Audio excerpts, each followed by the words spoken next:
Well, hello everyone. You're listening. Oh, wait a minute. Now you can probably hear me. It helps when you put your mic close to your mouth. Have you noticed that? Have you noticed how computers actually represent another body? Computer screen is a face. I am wearing its ears and its mouth. I could turn on its eyes and it would see me. Probably thinking, what the heck are you talking about, Trace? Couple things. I hope you guys really enjoyed your solstice holiday. Do you know that the Norse god Odin was the original Santa Claus? That was when Santa was buff and spear carrying and blue cloaked and wore a long white beard. Now, because he was able to read hidden thoughts and watch far away the behavior of those he visited, he was both loved and feared. Much later figure was the 4th century Bishop of Myra, also known as St. Nicholas, famous for his kindness to children and generosity to the poor. After the bishop died, the legend of St. Nicholas grew, and he is still remembered in some countries on December 6th. Now in medieval England, and for centuries afterwards, the figure of Father Christmas represented the spirit of benevolence, good cheer. In the 19th century, his role changed to somewhat more like the European St. Nicholas. At about the same time, Dutch immigrants took the story of a legend, another gift giver called Sinterklaas, to America, where he eventually became Santa Claus, or Krampus, who really had claws and ate children and put them in his red bag.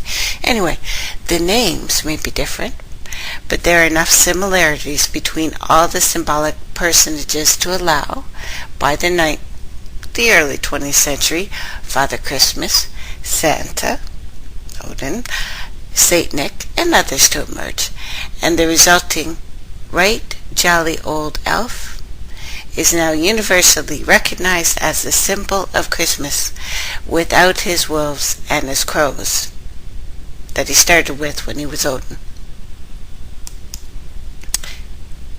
So I hope that you jingled all the way, because nobody likes a half-assed jingler. I had a good time. I hope you guys did too. I just wanted to let you know that I have put some more older shows up on Dropbox. So let me know if you get them, or if you need me to put individual links up on our page. Now, I told a bunch of people about the show today, and I realized it kind of sounded weird.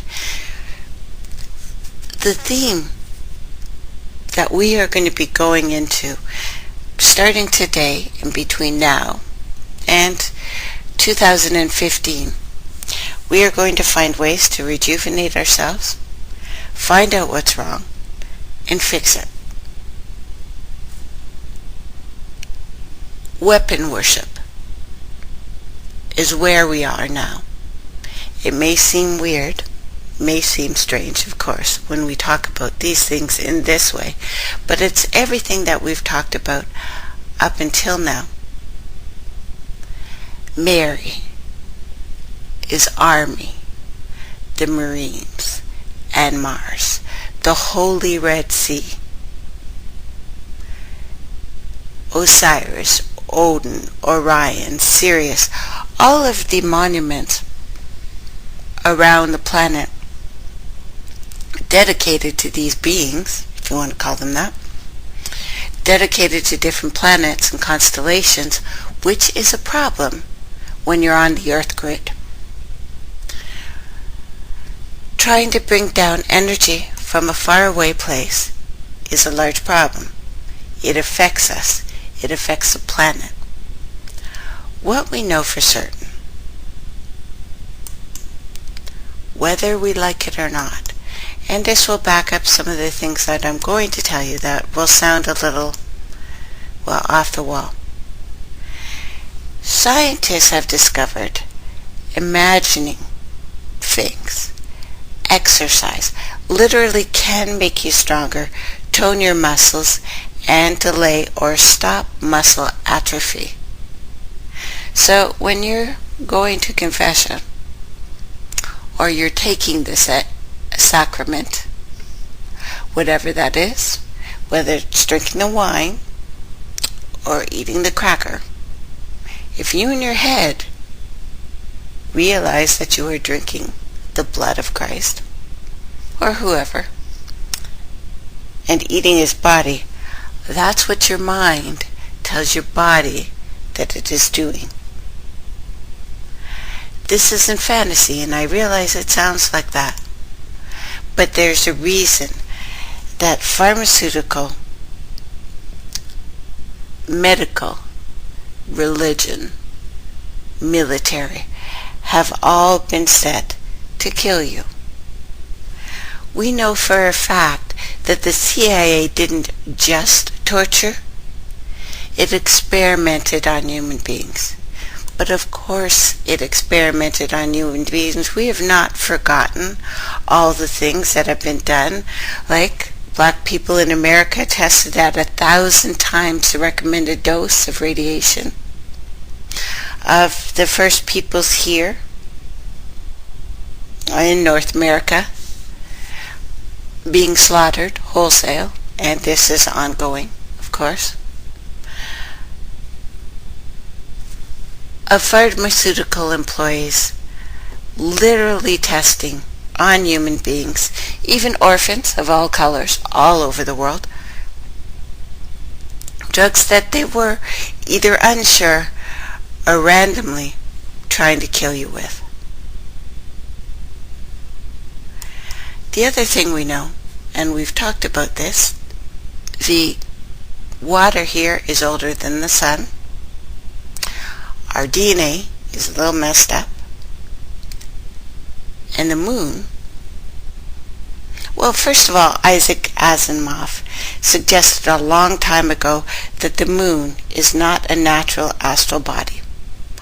All independent studies ever since backed Asimov's calculations, and it is proven beyond any reasonable doubt that the gravitational features of the moon are not just abnormal. They are the exact numbers required so that the moon does not escape the Earth's gravity and to be pulled towards the sun as it should, according to the law of universal gravitation. Taking under consideration the hundreds of unnatural phenomena that happen on the surface of the moon that NASA has never even bothered to reveal to the general public, but have nonetheless been observed for centuries by independent observers, it may be assumed that the moon is a constructed spacecraft, perhaps,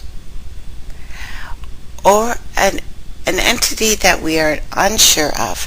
Whatever it is not a normal astral body. To mention a few of these observations so you don't think I've just lost my mind. The moon is older than the Earth.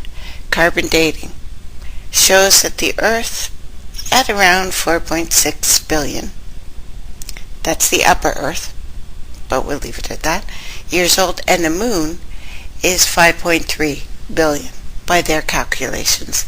The dust around the moon that is supposed to have come from weathering and the breakup of rocks on the moon's surface has a chemical composition that does not match the composition of rocks on the moon itself. This dust itself is another billion years older than the moon is. The moon has no magnetic field, but moon rocks are magnetized. There's evidence that moon craters were created through internal procedures. But the moon has never been hot enough to create volcanoes. The moon is hollow. the surface metals are heavier than the metals in the core. Usually light metals are found on the surface and heavier ones closer to the core on astral bodies. The surface metals are composed of 80% titanium. That much titanium does not exist on the entire planet of Earth. There is seismic activity on the moon without corresponding meteor strikes or movement of tectonic plates. In fact, there was an observation of eruption with a reddish glow precisely identical and repeated, moving the moon closer to the Earth around 1963, end of 1963. It looked almost like a thruster firing. Now, along with a myriad of other instances, seem to indicate the moon has been placed in Earth's orbit, perhaps when she was just a ball of water, because that looks like how we started, this ball of water collecting throughout the Earth, and then, well, it looks like Earth was raped, and we too are suffering from this, but we'll get into this. A result of the application of any law of astrophysics does not explain the moon. Theory that the moon was placed there as a shield for Earth from meteorites has been talked about as well. Let's just think it is. Or as I think, and this is just personal, it's just a Tracey thought, that is the overmind coming from the center of the galaxy to proceed with our instruction. The thing that tells the lower creatures when to go outside, like don't go out in the day, it's too hot, sleep in the winter, those kind of things. And do the little things that we do still. I realize we're not exactly animals anymore, but to remind us to breathe in and out without being told. So who put it there? A weird space warp incident? Let's not focus on the shield part because it kind of looks like it is. Let's focus on it was placed there. So the theory accepts that someone placed the moon where it is, making debate focus on the why. In various timelines, people look at this place as a prison. This is what I want to talk about in the theories. And I want to dedicate these series of shows to the children having to live through this imbalance. And every time celestial bodies cause electromagnetic disturbances that we won't be told why, we won't understand, people around us are losing it. And it's a really grand story and an ancient one. Let's consider all the as above, so below references. These are the designed parameters. Our bodies, our planet, the universe. And look around you. Then connect that to everything. That is what's going on here. That is the truth that we can find about the wars and the conflicts and our emotions. If you are fighting with a loved one, that person is now your enemy by definition. If you are, you must look at the root of our problems and the ancient story we are reacting to. The trauma, if you will. You need to find a way to find some sort of neutrality with other species or a continent. That's what these other peoples are that you love. Most look around and see this going on, but they don't ask why. I would have to say it started with scarcity and the tale of the lost continents. We know for a fact that there are cities and pyramids and monuments under the water, but no one seems to ask, where did these people go? And imagine what that would look like. What happens when a continent sinks?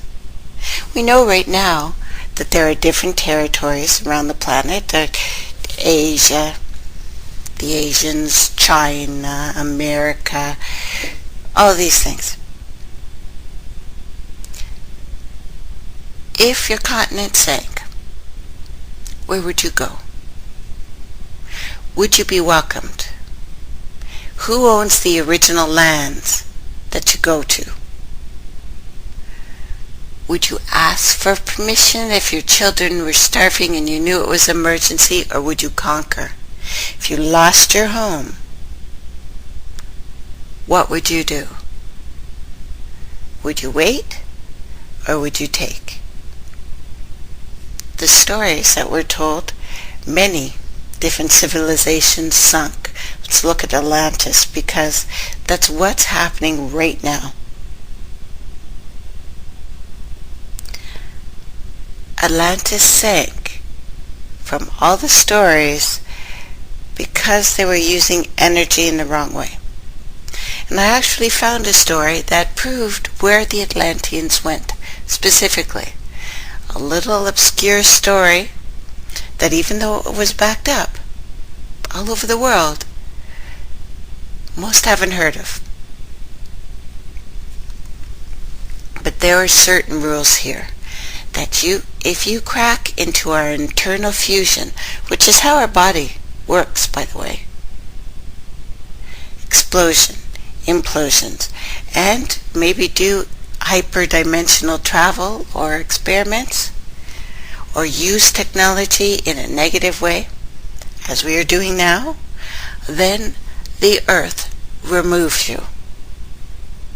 So when you do something, maybe as a family, or a city, or a continent, with more and more numbers, your temperament itself, the temperament of your people, determines the theological stance of the land.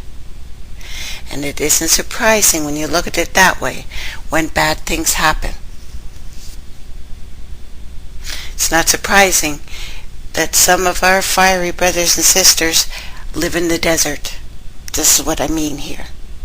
The chakras of your body and your peoples affect the land. So stay with me for a minute. We have an advanced civilization. Of course, some came from the stars.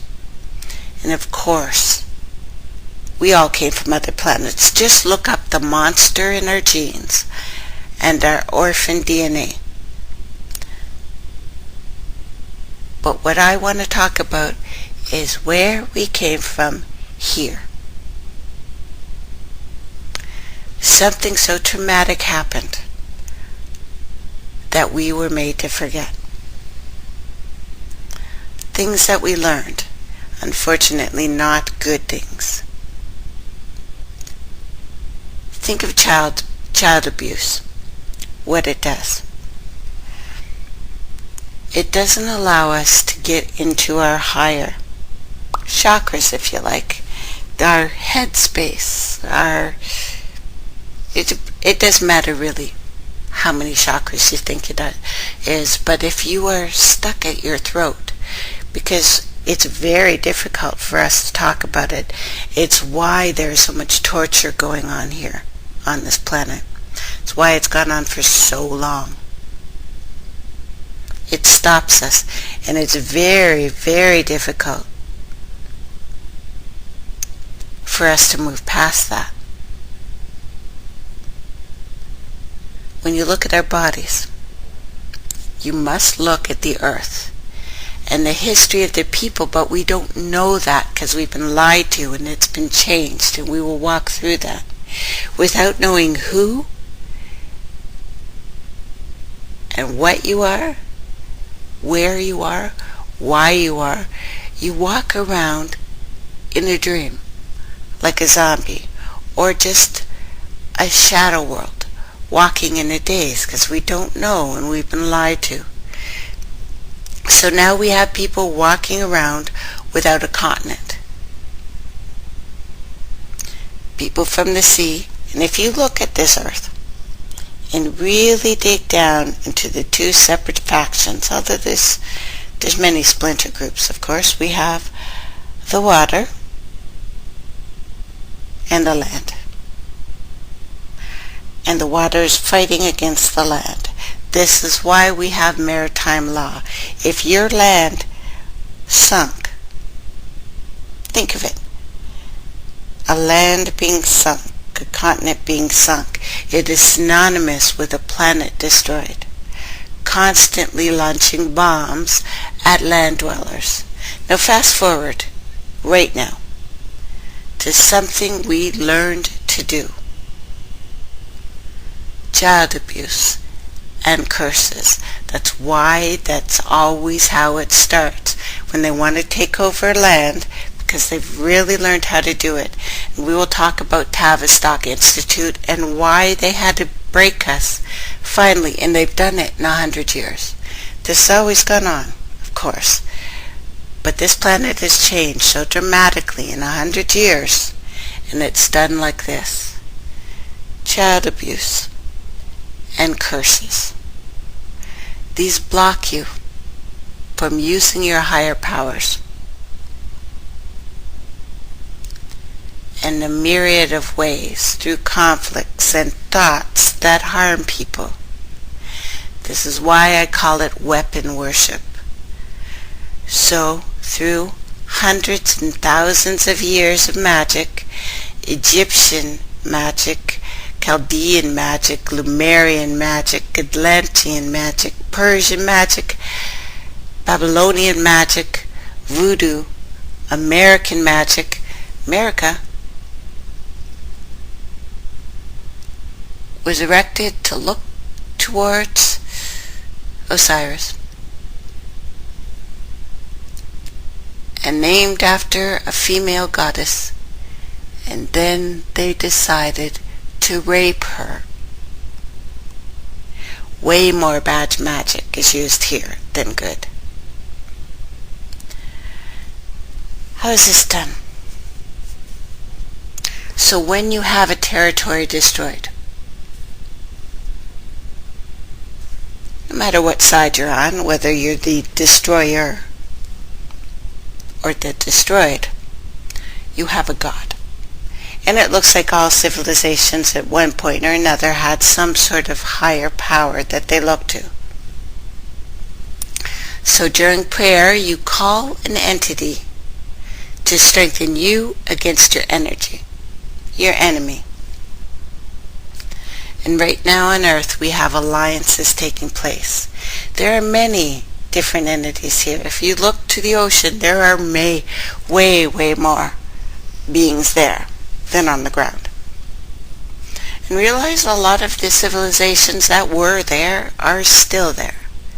But many of the civilizations that were on the continents have come in. Some you can see, some you can't. Different levels. And we are all on some sort of harmonic frequency, each one of us. And all over the world it's different. You will find yourself, it's easier for you to get along in one place other than another. Do you know what I mean? Some people just feel much more comfortable depending on where they are. And some, of course, are working to save this planet, these entities. And they will help anyone who is trying to save it. If we continue acting like we are separate, we will completely tear ourselves apart. And we know that we have the power to rejuvenate. And the year of 2014 has been a year of revealing ancient stories, legends, if you will, that are absolutely true. And we will talk about that. Before I tell you what happened 100 years ago that changed this planet and could have made it beautiful, but instead it was used against us, and they realized to kill us, they had to kill that. Now, 10 discoveries of 2014 that suggest there is truth to many ancient myths and legends, both of which have generally come into view as a work of fiction, superstition, fantasy. However, many have theorized that myths were, in fact, a way for people to explain the real yet unknown. Is magic not science that we don't get?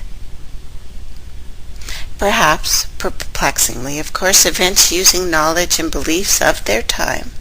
In support of this theory, a number of events described in mythology were once considered mere fairy tales, which have now been proven through archaeology to have existed, or at least have a basis in reality.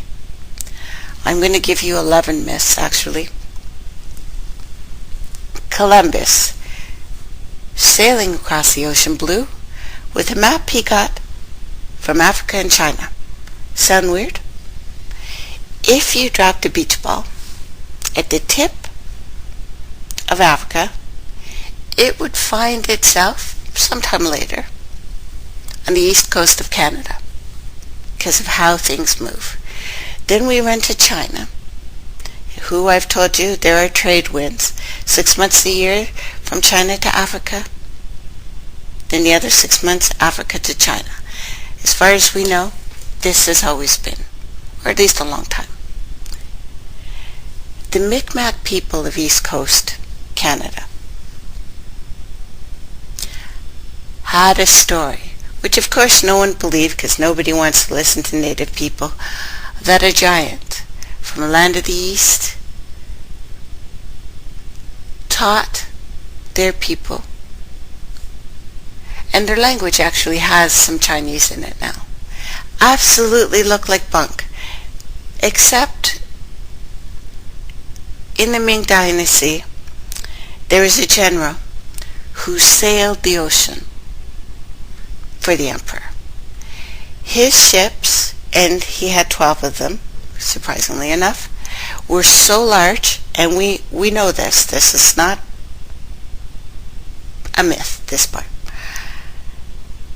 The ships were so big they were like floating cities, and he, for the emperor, was mapping the world and setting up colonies. One of them, east coast of Canada, the 7 cities that were supposed to be holding gold. He was 7 foot tall. Would that not have been a giant? To me, that's a giant now. We know this. Why would they lie?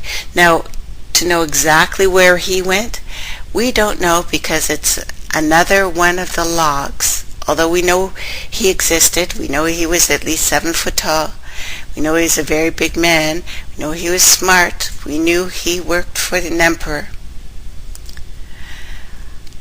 But surprisingly, we no longer have his voyages of the 7 places he colonized, because this would totally mess up the Europeans did everything thing. Now, mermaids. Surprisingly enough, mermaids, inspired by a real-life medical condition. Now, what we do know about our DNA is everything we've been told we were wrong, that DNA can be triggered, that we have things in our body that can be triggered by sounds, by frequencies, perhaps by words. Is that not a sound and a frequency? By what we eat, by what we think, everything. Now, mermaids have occupied our imagination for thousands of years. Story in ancient Assyria with the legend of a goddess Atargatis, whose worship spread to Greece and Rome. In history, mermaids have been connected with hazardous events in Europe, African, Asian culture, including floods and storms and shipwrecks and drownings. Homer called them sirens in the Odyssey, who lured sailors to their deaths. They have been predicted or depicted in Etruscan sculptures, Greek Athics, in bas-reliefs, Roman tombs. 1493, Christopher Columbus reported seeing them on his voyage to the Caribbean. But our concept of mermaids actually have something that they have proven. There is something called sirenomelia, named after the mythical Greek sirens, also known as mermaid syndrome. This is rare, sometimes fatal, congenital malformation characterized by the fusion of lower limbs. The condition results in what looks like a single limb, representing a fishtail, leading some to question whether ancient cases of this condition may have influenced the legends of the past, or whether or not there is a genetic trigger for this. Now our bodies, as we've talked about, and our hips and almost everything about us in this form, say that we were used to a watery environment, perhaps even deep water. Now if we want to look at this condition, again, resembling a fishtail, leading to some to question whether these conditions were real, or whether we got it from our Teenage Mutant Ninja Turtles. And it's kind of interesting when I was thinking about that again, that their teacher was a rat. A rat was used for a lot of genetic testing for things they're going to use on us later, because we do have, sorry guys, but we're mammals. They're mammals. We would be related. The land creatures would be related to that. Now, ancient cases of the condition may have influenced all the legends of the past.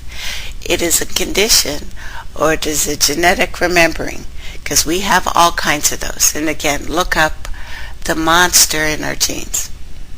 It is known, for example, depictions of sea monsters derive from sightings of real-life species like whales and squid and walruses, which were rarely seen,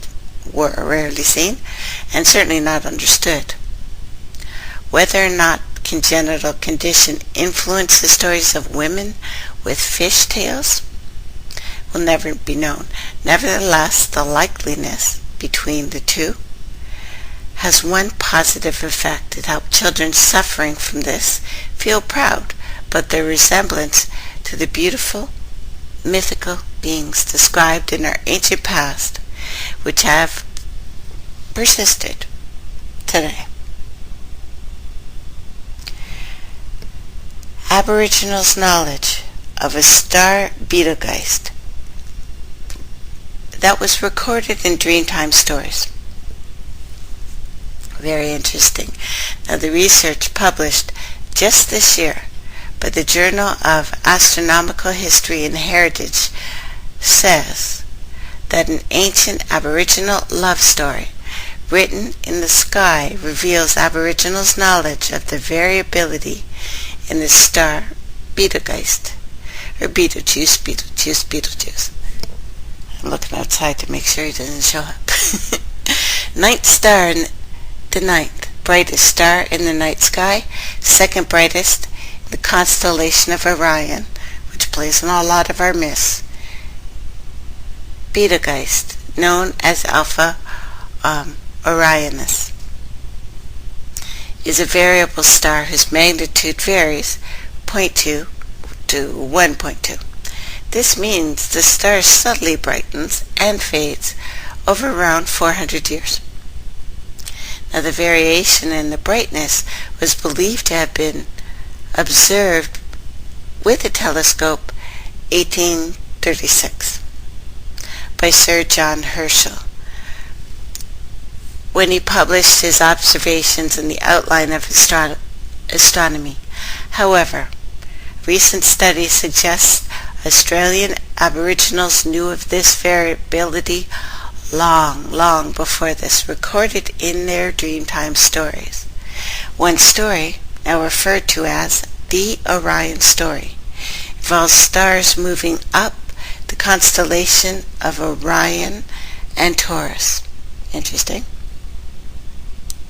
According to the legend, the story tells how the constellation Orion,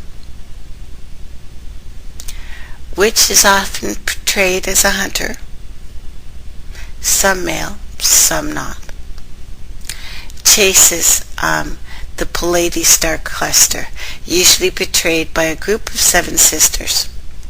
We know there's 9 because one is white and one is black. It still counts. Anyway, now standing between Orion and the Pleiades cluster is their eldest sister, represented by the Hyades star cluster.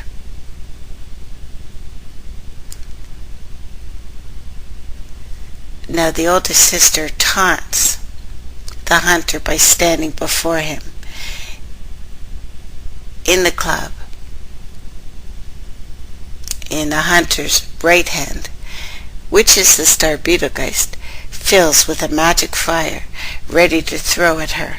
However, she defensively lifts her foot, which is the star Aldebaran, and also full of fire magic, causing him great humiliation and putting out his fire.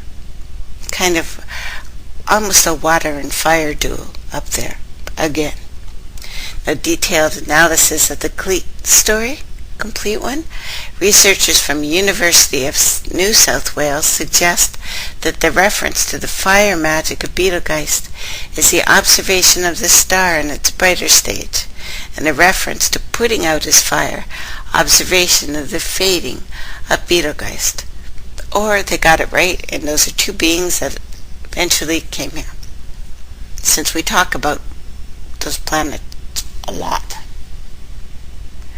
Now, in ancient Japanese folklore, the kappa is a water demon that inhabits rivers and lakes and devours disobedient children. Japanese are off the hook. They're a little strange. Anyway, while some believe the story originated from sightings of a giant salamander, a species still alive today, others maintain the myth, or at least part of it, is absolutely real, and an unusual set of mummified remains showing a webbed hand and a foot is proof that the kappa exists. Now people have the opportunity to see for themselves as unusual body parts went on display for the first time in a residence on an island just outside of Japan. The remains include a foot and an arm with a hand attached. Said to have been given to a family after a kappa was supposedly shot on a riverbank, 1818. Archaeologists believe they have found the remains of a legendary hellhound of Suffolk.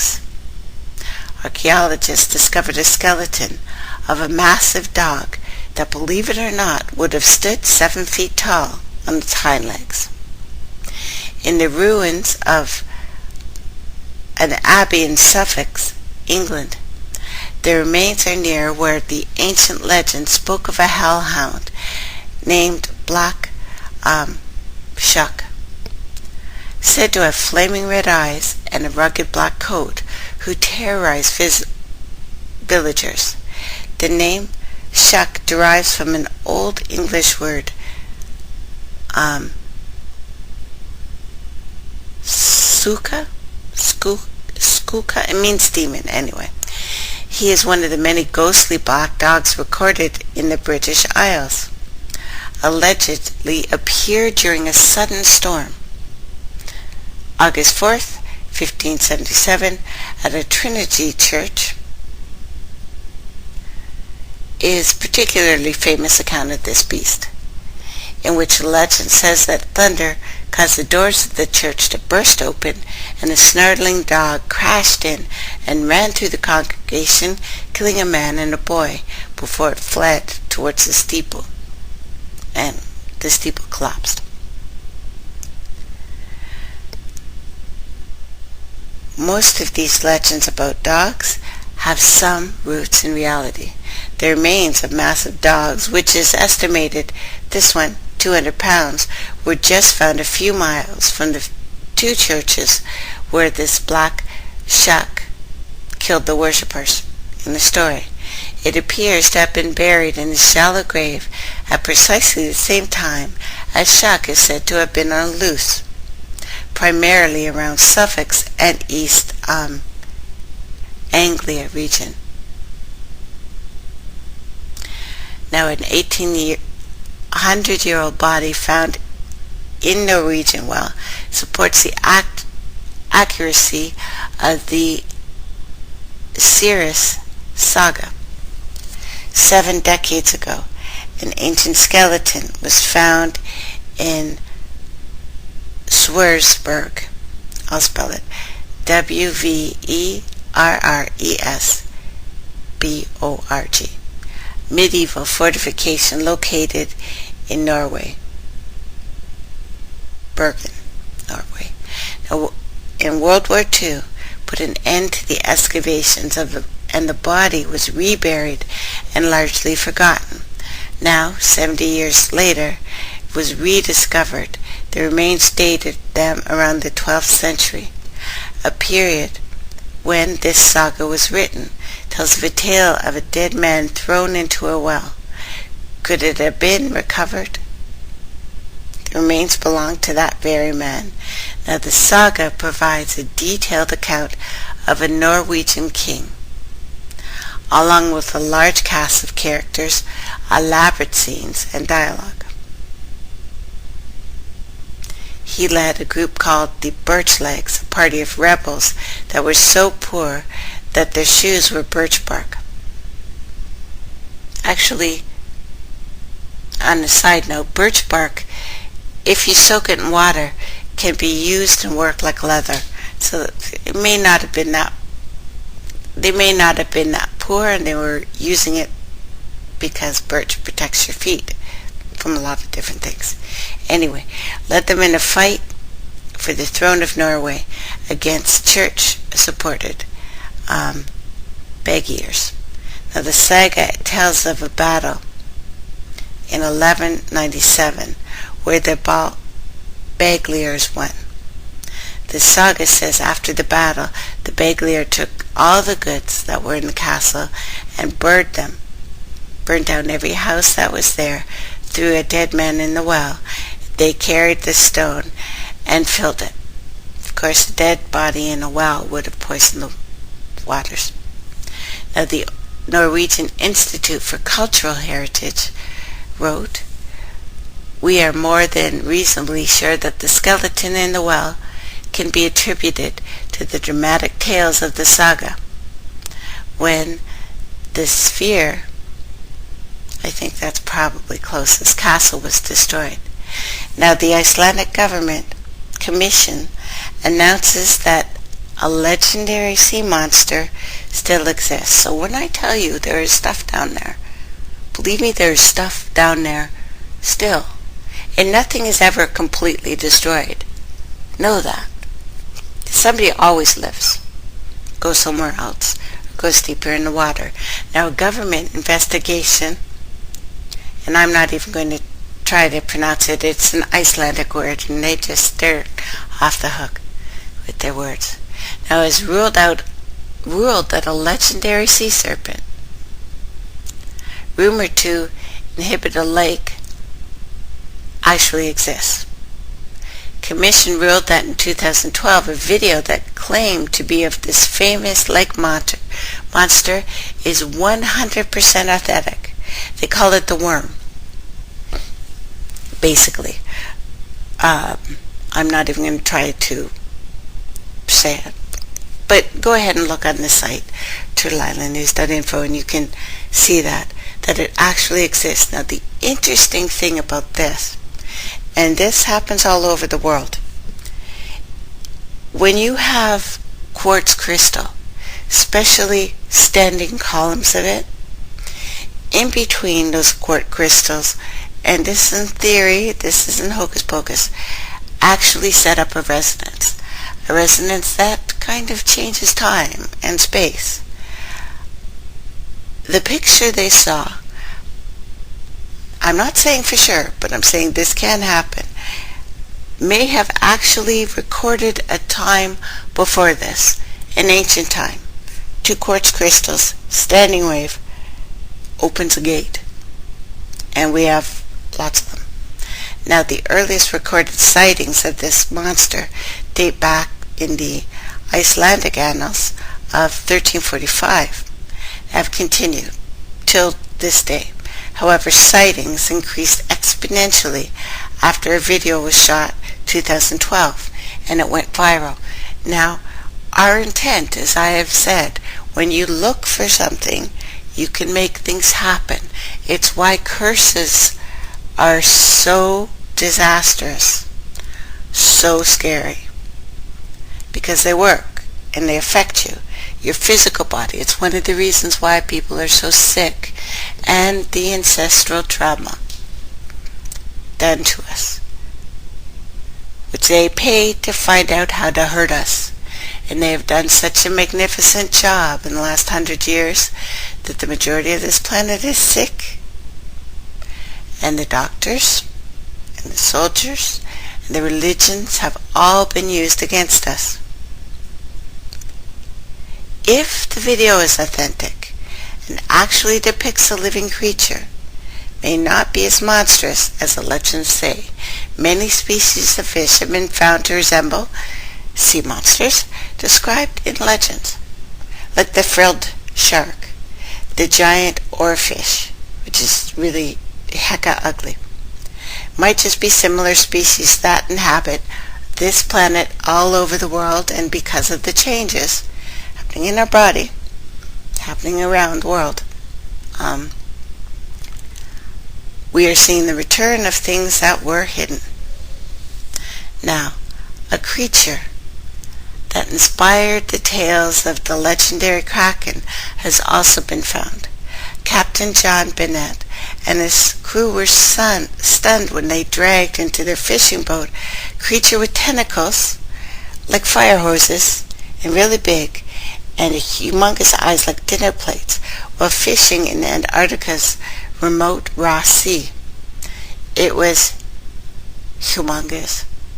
500 or 350 kilograms. That's about 770 pounds.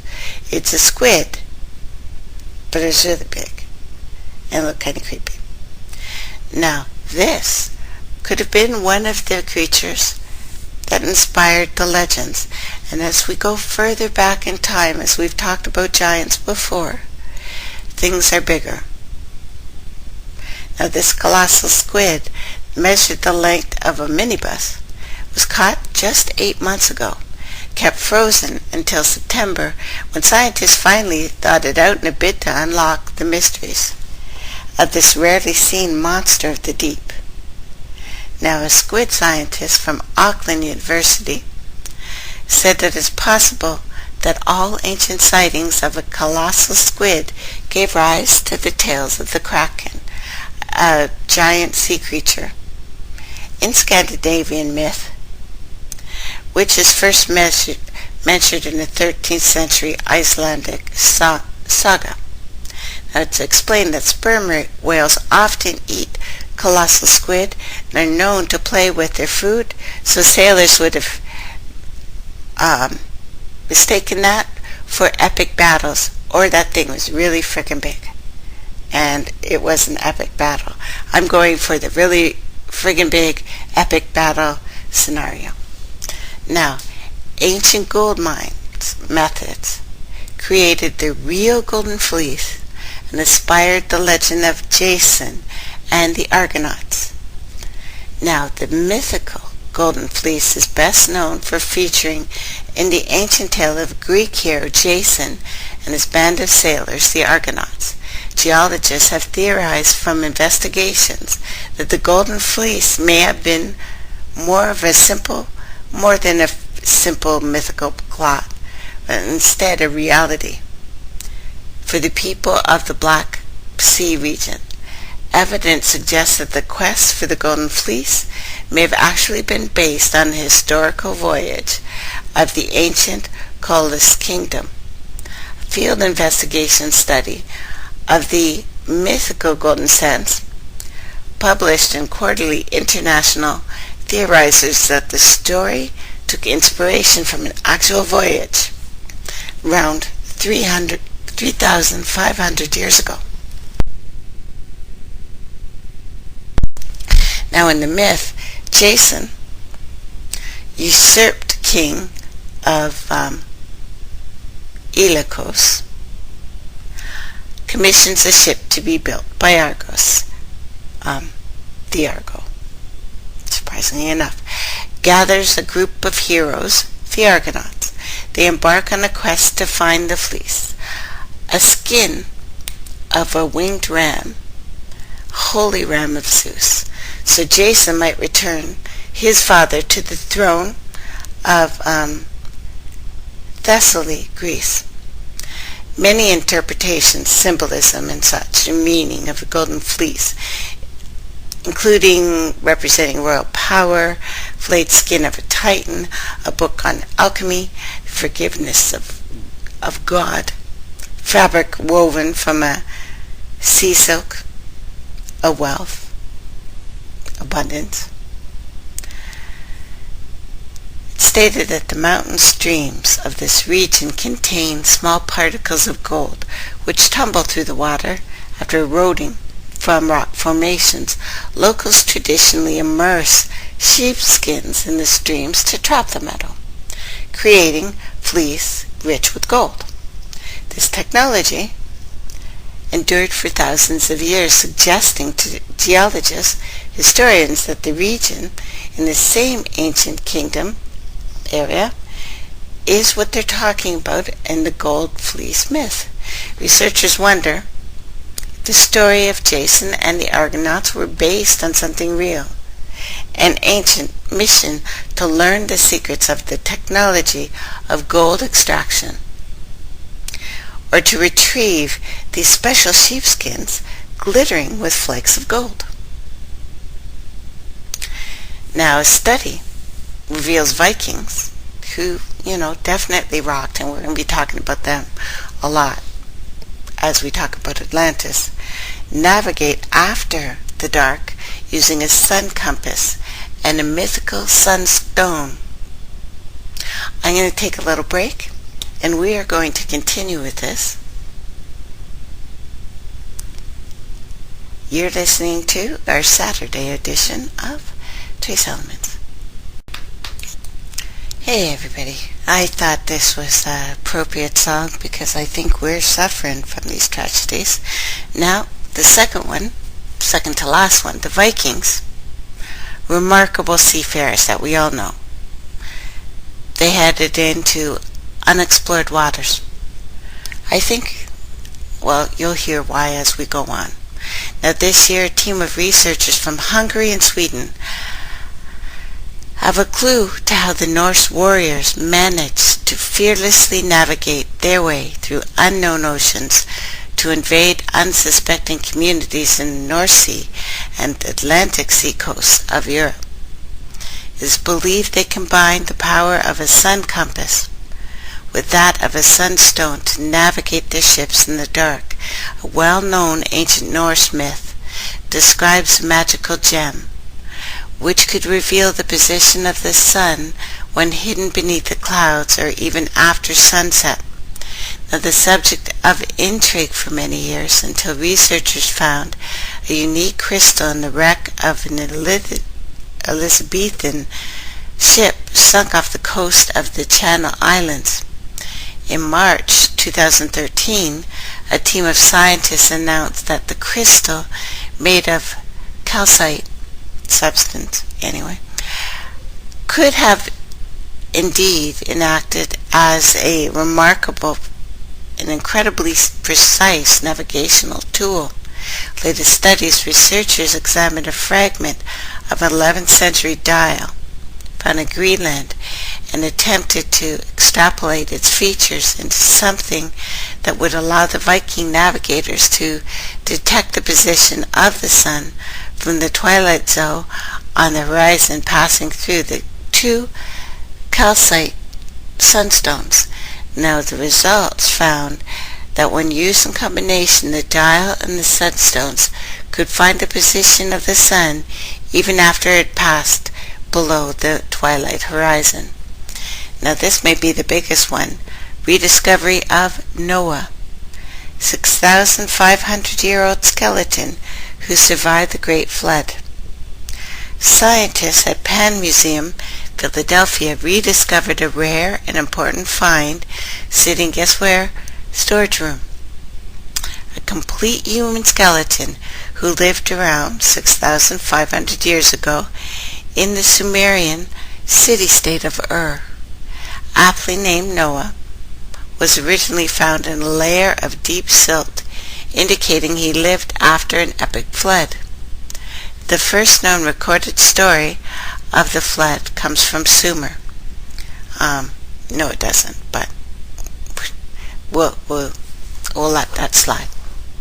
Now, southern Iraq is generally believed to be a historic precursor of the biblical flood that truthfully was written millennia later, after it was much redacted. Now, a British archaeologist who originally found Noah in the 20s referred to a layer of silt and a 10-foot thick in some places as flood layer, because around 40 feet down it reached a layer of clean water-lane silt. The individual is known to have survived or lived after the flood. He was buried in its silt deposits. It is determined that the original state of Ur had been a small island in a surrounding marsh. The Great Flood spoken of covered the land in the Urbane era. People continue to live and flourish in Ur, but many scholars believe this is the flood written of in ancient Sumerian cruciform tablets, retold in many cultures around the world. Which is funny, since cultures around the world didn't read the story. Some also believe it was Sumerian account that later inspired the biblical story of Noah's Ark. So do I. Now, we know that Noah's story is very similar to the ancient Indian king Manu. According to Indian texts from India, Manu was commanded by Lord Vishnu to build a boat to survive from the great deluge. Many stories of that, and we've gone into stories from all along the world, around the world, talking about this. Now, again, this year of revealing, I want to tell you what changed everything on this planet.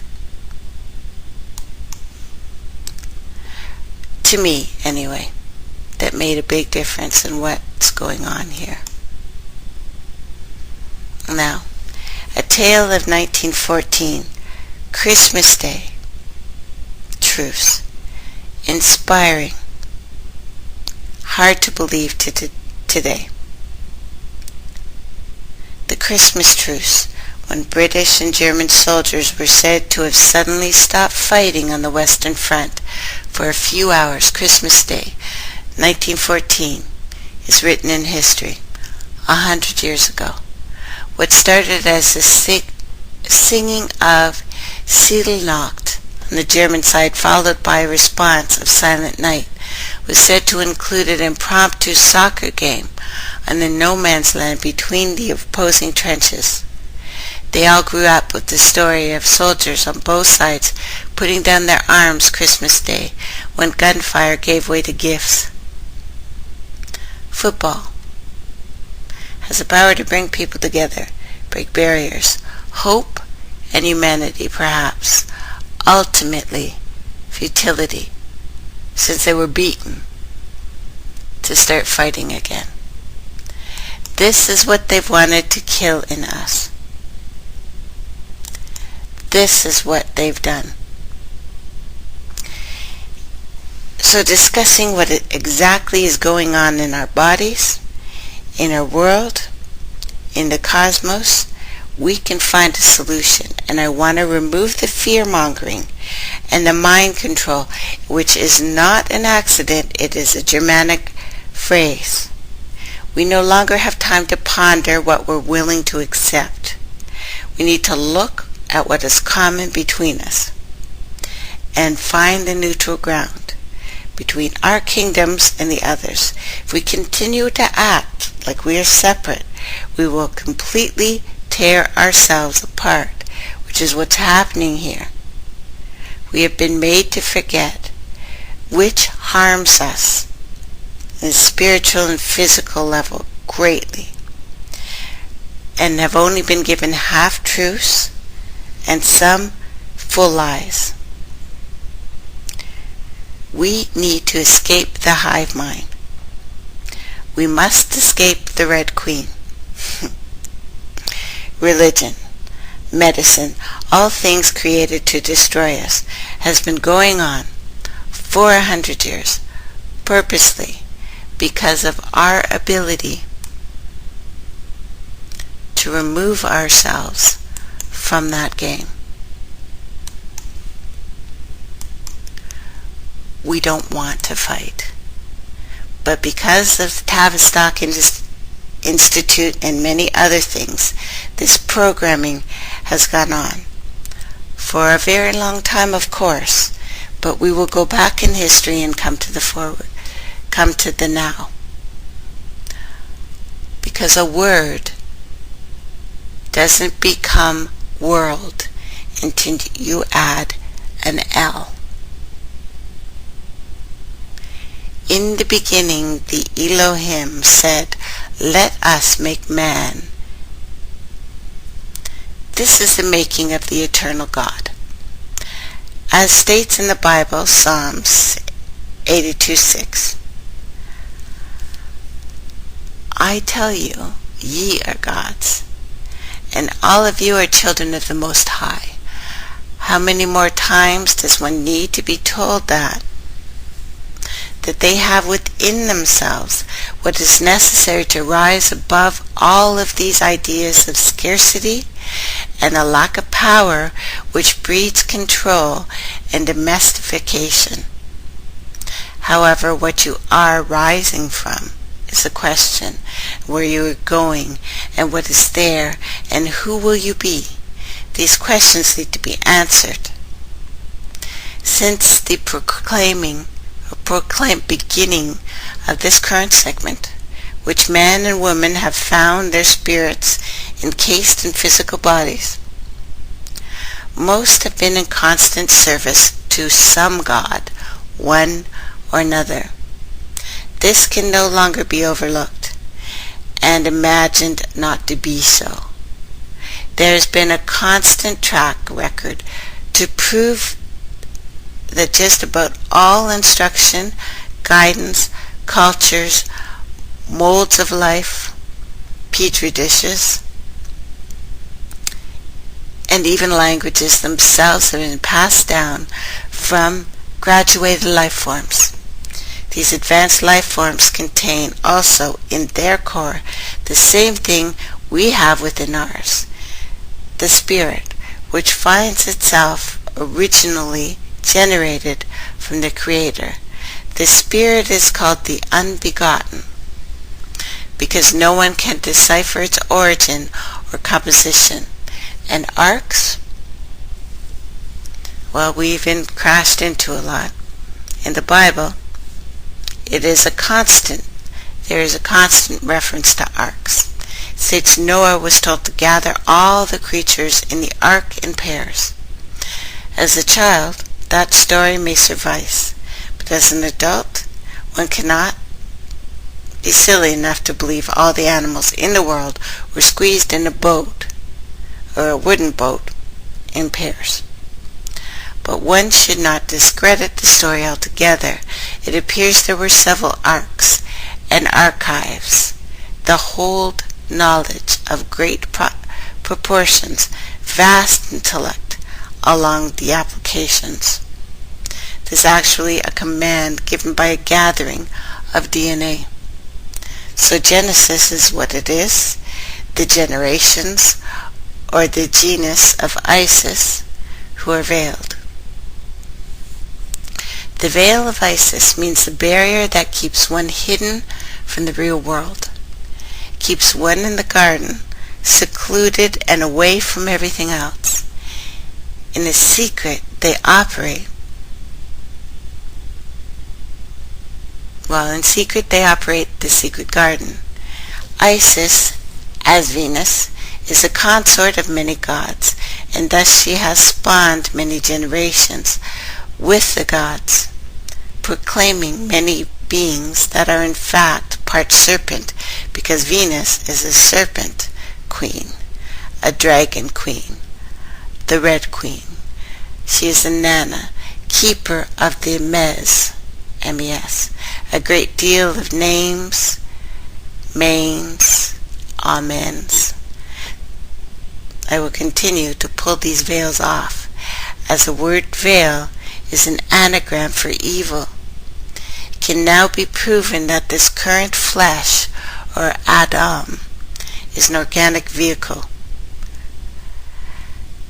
constructed by beings called gods to allow the spirit inhabitant of the vehicle to traverse this plane called 3D under the limitations of the body. The body features 5 major shapes in its core geometry: an orb, a triangle, a square, a pentagon, a hexagon. But all but the orb itself are simply more complex triangles. There is a hidden mystery here. If one becomes fully convinced that they are holy, which is the side effect of looking in the mirror or looking glass for too long, try this. Look at somebody in the eye. You will cry, your water will spill. If you look intently enough, you will feel compassion. It is what we have. But you look at the glass for too long, you actually begin to believe you are only flesh. The spirit inside the body is so mystical and original again, cannot be dated or even comprehended in its entirety.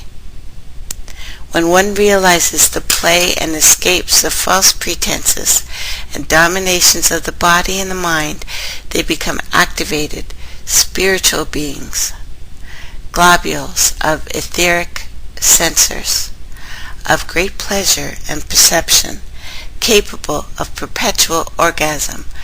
What we fight here is the difference between tantric arts and yoga. Both are a state of arousal, but one is pain and one is ecstasy. You choose. Neither is wrong. Both can get you there. But then they inherit the persona of the Creator, which is immortal, it is timeless, it is perfect in every way, as they have become aware of who they are. There is no separation between us and the Creator except the gods and the lords that attempt to put themselves in between. It's that simple. Now I will show you how it has been made more complex and how the thieves got into our temple. We call this the top of the net. You have discovered the mystery. You are at the top of the net in the matrix. You now await passing through into total consciousness, so you have already begun to venture out through lucid dreaming and vision, sleep. The higher planes are designed to be your primary reality, and now you have sampled total emancipation. This is freedom. Your thought may even be at times, when is the wall going to open and the portal await me? Many are yet to figure out it available for opening inside of yourself. There is, of course, a little more to do. That is the only reason why you are here. Life is very active. I can tell you now that once you pass through, you are again surrounded by individuals, but this time it will be much different. Those you exchange with are awake and aware they are living life, while what lies below are the sleepers, or the masses that wake up. The foundations, principles stand upon. From the view of many, it is utterly amazing. Our insistency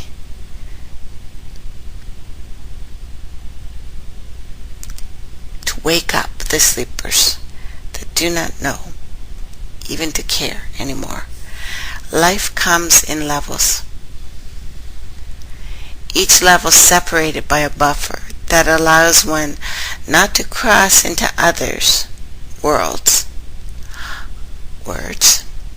Although they are both visible to each other, this is the void, said to separate dimensions, and although one may heavily be instructed, each will cross it in their own way at their own time.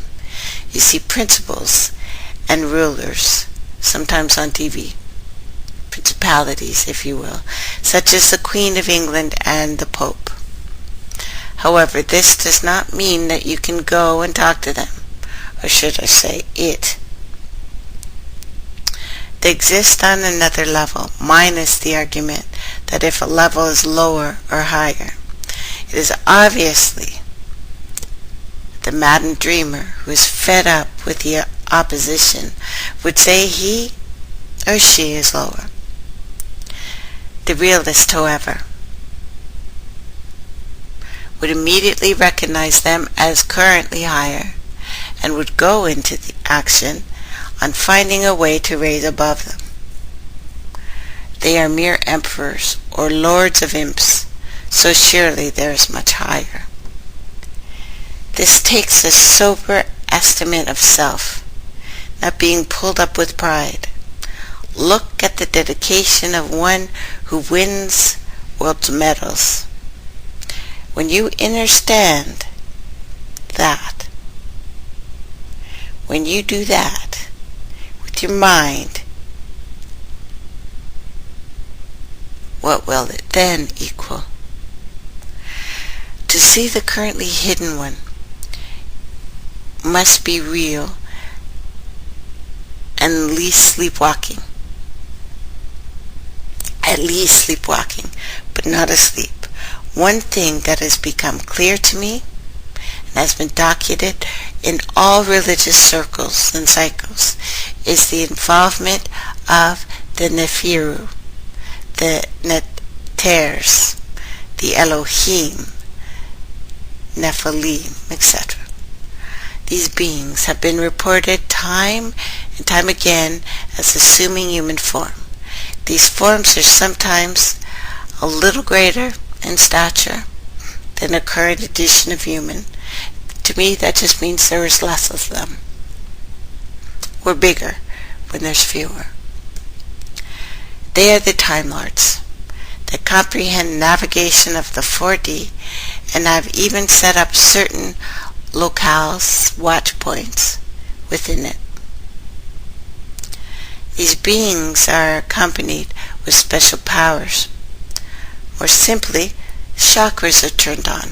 They are not blocked. They do not have the holes we have from trauma. They have not been shut down. Remember, if you can't talk about something, then your throat chakra is blocked and you cannot go higher. It's also, be clear here that the chakra is a unit of a spirit, not the body. The body has organs, and they can work abilities through sound because of that. Organs, sound. And know that what we used to do was use our kundalini to rise up, to heal ourselves. But it's hard with our food and our medicines and everything against us, and us blocked at the neck. We cannot rise this energy up and hold it at the highest and bring it back down to fix us. So Netiru, Netter, Nephilim, giants. In most cases, just being separated from the Most High in likelihood, demeanor. It's pretty easy to prove many things based on fact and experience, not just books. You feel something is right. Knowing is simply not enough. It is the beginning. Many things that will be presented in the next coming days and weeks and months by me will be very obvious and right in the face. It may be of value to look at yourself when this is over and ask why you didn't see it, because it was right in front of your face. The seeker is always having those moments, though. It is when you discover that it is not what you do not see, something else that gauges when it is time for you to be ready to see it. This dossier develops your inability to see what is right in front of you. This has been put together to lift the veil off the many. There will be decisions to make, and you must not ignore making decisions, because the time is now. Mankind has bought time with the same money that is now becoming worthless. They have grossly miscalculated how much time the human race can exist if the ideas of the current regimes come to fruition. Earth cannot continue with such unconscious worship. Now from here we jump to Venusian worship in China. And if things worship or worship, depending on how you want to look at it,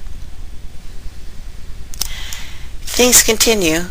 I hope all the girls listening have picked out some nice Chinese names for the new baby. Because you're getting knocked up. These are potent men. They may be little. May need 4 of them, but they're coming. Anyway, this is an overview of the infiltration of Earth by Venusians and its roots.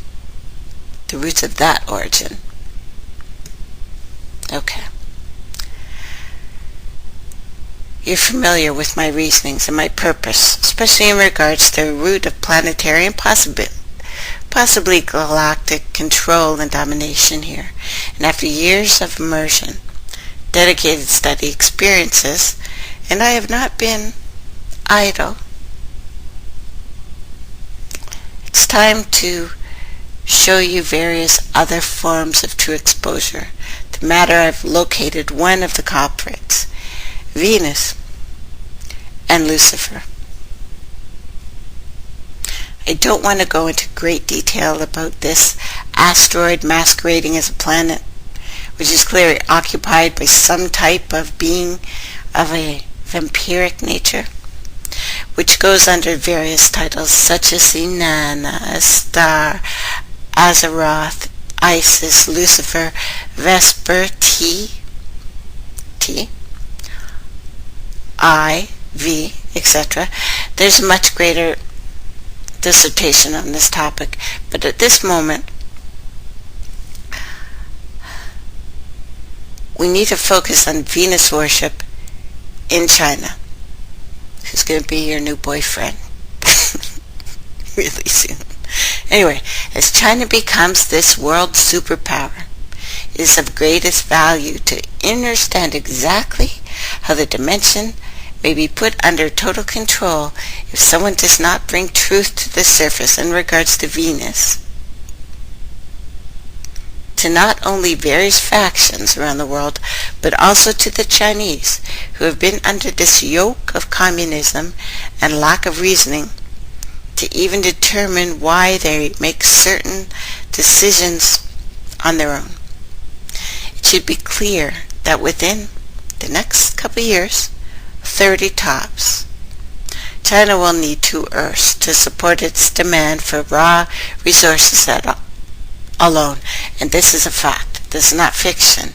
And you should further understand that a superpower such as China is not going to wait for the world's resources to reach a brink being diminished. We are talking about a continent here that's about ready to sink. And what happens when a continent sinks? They move. They will attempt to dominate and control the world as the titans clash for the last bit of resources left to support the vast growing nations. This is the rise of the machines. It is clear that various powers that are more correctly termed as the heads of the dragon that bid off one another have been poised against one another at various times. They now have, however, joined forces, as I started with. Beings of all kinds are picking a side now. They are picking a side. Who will take Earth? Who will save her and who will own her? And hopefully will not rape her this time, although it looks like. That is one of the plans. To take us for everything. Now it is a fact that when the occultist Jack Parsons put the finishing touches on the great bomb, allowing its effects to be displayed in the atrocity of Hiroshima and Nagasaki, they were but buying time of the inevitable world domination of the Orient. The U.S. has only been able to keep certain powers at bay by being in possession of superweapons. Dr. Manhattan. The reality is no more. China has defectors in place for many of the U.S.'s deadly toys. And if anyone remembers the U.S. accused of using HARP on China, what I believe was a final attempt to back China down. Do you remember that? Let it be clear that I am on the side of neither one of these a-holes. And as the foolish false flag game of spy versus spy continues, it is only the people who suffer the most. The beast is merely buying time, as everything is timing in the cube. With the U.S. on decline, possible surrender, they even showed their alliance to China by lighting up the Empire State Building with its Chinese colors, the 60th anniversary of communism, 2009. This is to signify that China is the new empire. China rises. It is also indicated that whatever faction that existed against communism in the United States completely infiltrated. If it ever exists, it is done. Amerique has been raped. She's dead. And as we know, the U.S., along with its secret relationship with the Nazi Germany, who got this party started, not from the very beginning, but really ramped it up. That's why the world is in so much trouble. In just 100 years, it has changed. We have changed. Has brought about entirely different perspective on black bag jobs, false flag operations, CIA projects, and several other ops that seem to pin the greater forces of the United States to greater forces of Nazi Germany. I know personally that addressing the heresy of past presidents and the current one, for that matter, will do nothing more than weaken a branch of a tree. But I am going to go for the root. China itself, in a unique position, as the oldest civilization, according to this version of the Matrix. There are several, but we'll deal with this one. And yes, I answer that question. Yes, I do believe we have origins from all over this cosmos. But I want to know and deal with what happened here. We're here now. Now this automatically places the Orient as one of the first plants to begin modifying subservient souls in human bodies. There is no place in the world that brandishes the dragon more than China. India would be second place, and also does so in the population. It is no accident that this is where women are being slaughtered wholesale, these two places. Now an individual would seriously need to ask themselves if the largest population in the world are subservient to serpent and the dragon. What has happened there? The truth is the earth has been invaded already. It's done. It is set for its next stage if something is not done. This is why I choose to manifest in this reality at this moment, because the results of this atrocity has far-reaching effects. People should know that there is no such thing as time. It is part of an illusion of a world that has been properly titled O1 by those in the know. So, as you saw in the movie The Matrix, what is to happen to this world has already happened. We play at this moment time travelers, as the illusion of time has been created to bring about somewhat of a suspended animation that can roll over the tails of the time loop. What this is all about is changing a certain part of the past in order to bring about a future reality that is opposite to the destruction and critical mass that awaits a world within the next 9 years, or reasonably far sooner. I say 5. That's just me. Scientists are hovering around 5 to 10. Anyway, simple explanation will tell you that if the world's finite resources will at one point run out, there will be chaos scheduled, and the Great Tribulation begins. However, I am here to tell you that it does not have to take place. A soul's rightful place is in the sea, which is the heavens, in which they travel about etheric realities, wholly generated in the minds of those who understand such things. The soul itself is not a consumer. We are generators and can live off pranic substances, such as what we call oxygen. Breathing. This is beyond breatharian, though, as we are still in physical bodies, but something like that. To make it clear, what I'm saying is infusing of the soul, which can fly, into a human body, which cannot, is a product of diabolical wizardry that stems the Sumerian, Atlantean era and the dark magic I've been talking about.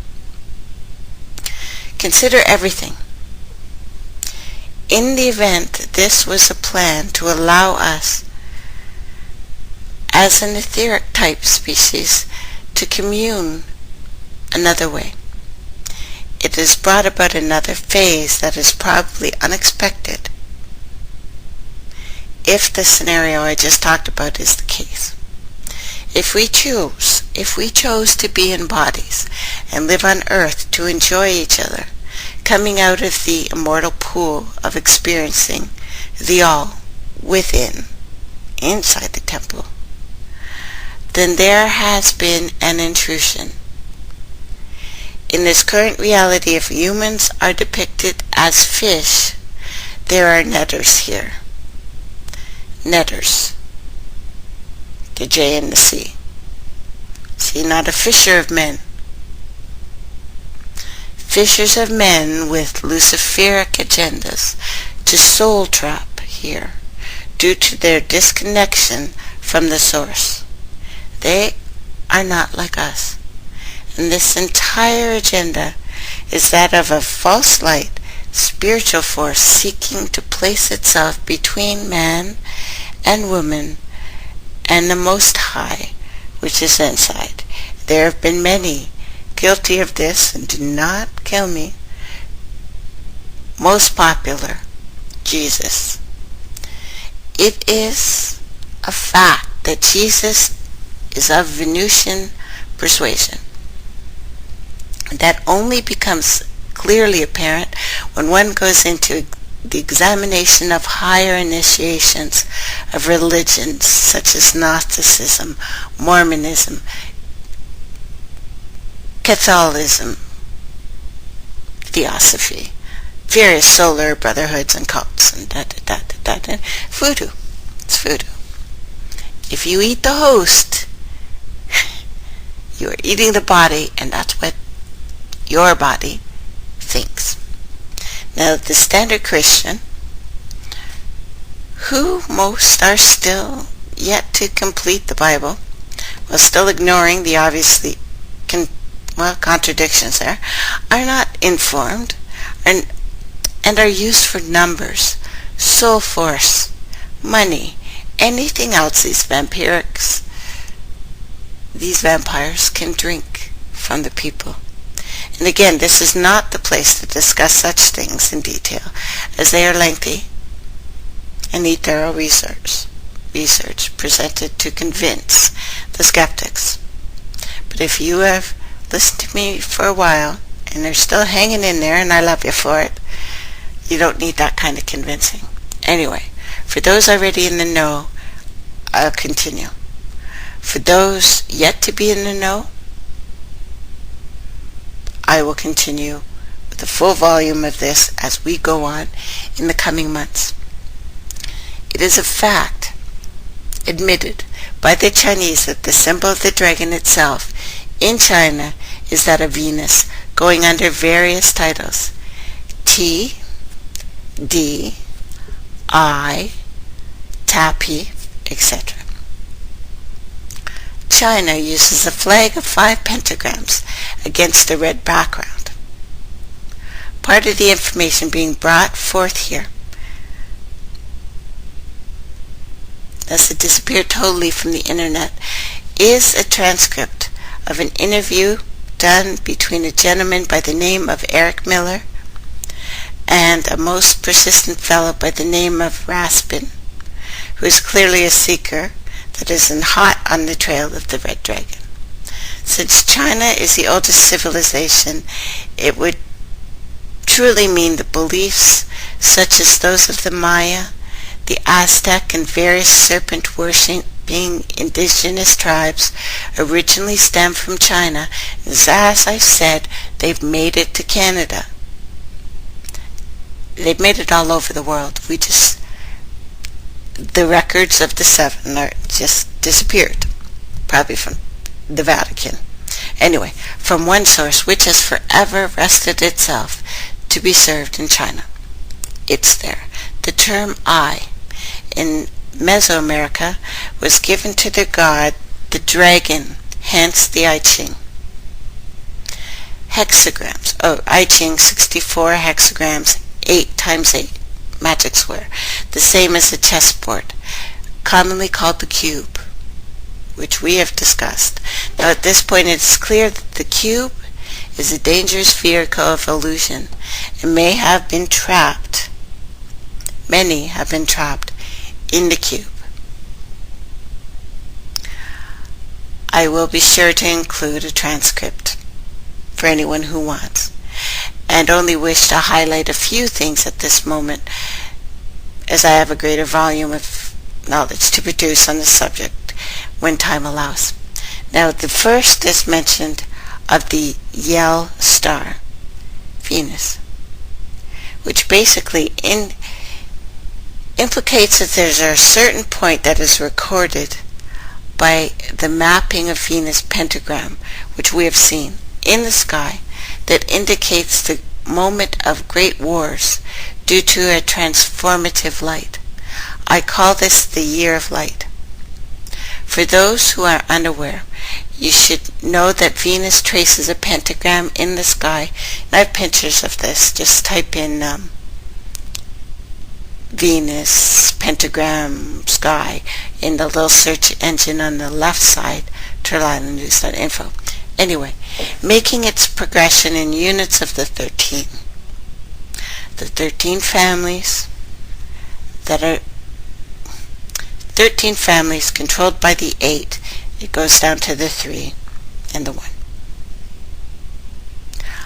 All the numbers associated with this asteroid, it's an asteroid, which moved Earth out of the second position from the Sun, are those kept in the highest esteem by the societies who are now known to be affiliates with the Dark Lord and its mistress, the Black Dragon Samuel, and the Red Dragon Lilith, the Black and the Red Queen.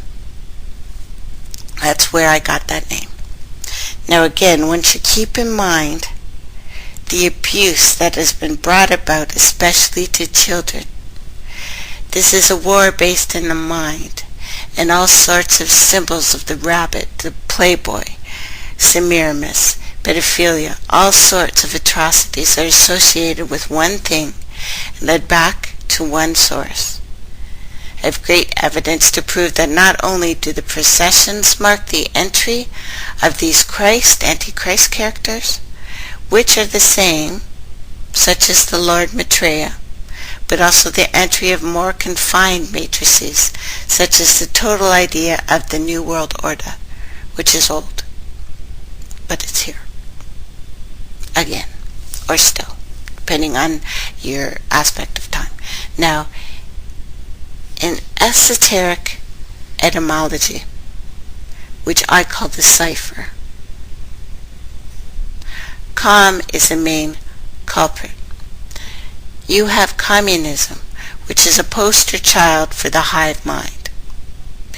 It is clear that many Chinese are functioning on a hive mind. And as China boasts superiority now in nanotechnology, it becomes apparent to me that the first victim of their organic technology will be its own people. I've recently observed several Chinese factions present all over the world, especially Costa Rica, Canada, United States, all over. Costa Rica had given China fishing rights to rape the oceans there in exchange for a soccer stadium and a little profit. Natives here, 6 nations, have sold their water to China for a couple shekels. Now, since this decision, the oceans have been trashed, specifically. Many of our aquatic friends are suffering. These are our cousins, depending on how you want to look at it. Our women have hymens, which means we were a deep water creature before we were a land creature. It has to mean that. And I've observed the Chinese move in groups, acting as one, as a controller, and all follow the lead of that controller. It's not to say all Chinese are like this, however. There's nothing that will mean all. You can't categorize everyone. However, when you are a master of behavioral science, it is very easy to spot abnormalities that may be simulated by drugs, mental manipulations, possibly mental interferences of an entirely different nature, such as organic technology.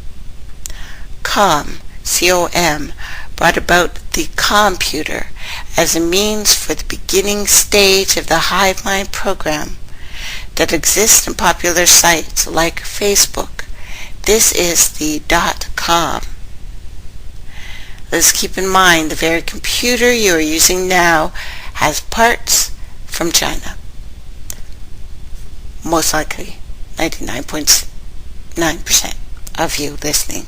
Now the point is the Chinese are encouraged not to think of themselves, but to follow the mold of their predecessors into their destiny, which is of course service to country by continuous work to death. On the surface it may seem that there's nothing wrong with this. However, we will realize that all of this work we have to do is not for us. Our existence as galactic beings is being wasted by the introduction of time and the zero and the false sense of no motion created by gravity. We need not have cars, electronics, etc. We most certainly do not need to be eating animals, which are themselves souls that are trapped here, also many of which are degraded humans, back for another round of reincarnation because they screwed up last time and didn't prepare for their end. This should not be a reason for them to suffer. It's also a fact that many through their own actions rob themselves of receiving certain levels of information, or at least the comprehension that that information because they do exactly what the controllers are doing, except on what they conceive as a minute, proper level. So let me explain. These beings calling themselves the elite actually eat souls, energies, if you will, emanated from human life forms to sustain themselves. You can call this the British thermal unit. In turn, humans eat the animals and get a much more contaminated version, but still lifeblood nonetheless. And lifeblood is important, and keep that in mind, because if you're a woman, you will know something that men may not understand, that a group of you can go together and your cycles start to align. Men have the ability to align too. It's just a lot of that has been ripped from them. Anyway, a simple rule. If it runs from you, don't eat it. It wants to live. It is making a choice. Eating meats and sugars are nothing more than methods of the controllers to allow a person to remain mentally and spiritually dead. Fluoride, many substances are like icing on the cake in this scheme to keep humans basically asleep. Well, at most sleepwalking anyway, bumping around. You can investigate this further, if you will.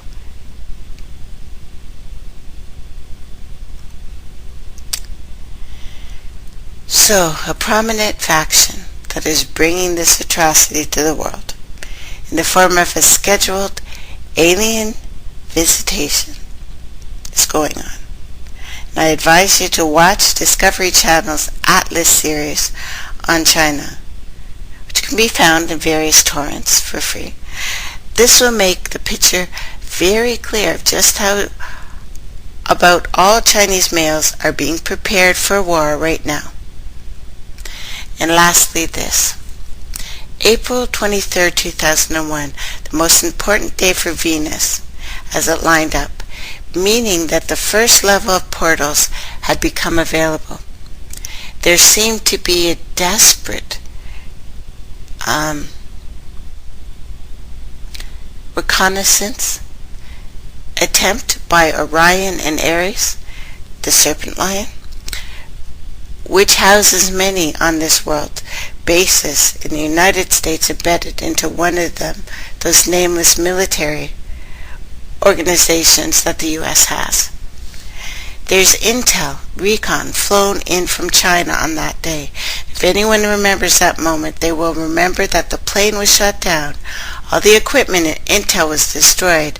Thus the United States and all other factions under that umbrella never gained the intel of what came across that portal and where it meant.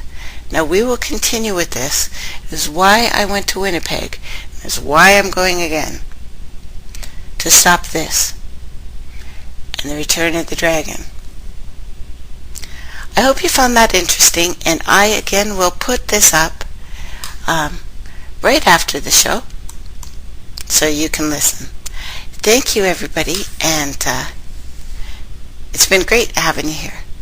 Bye for now.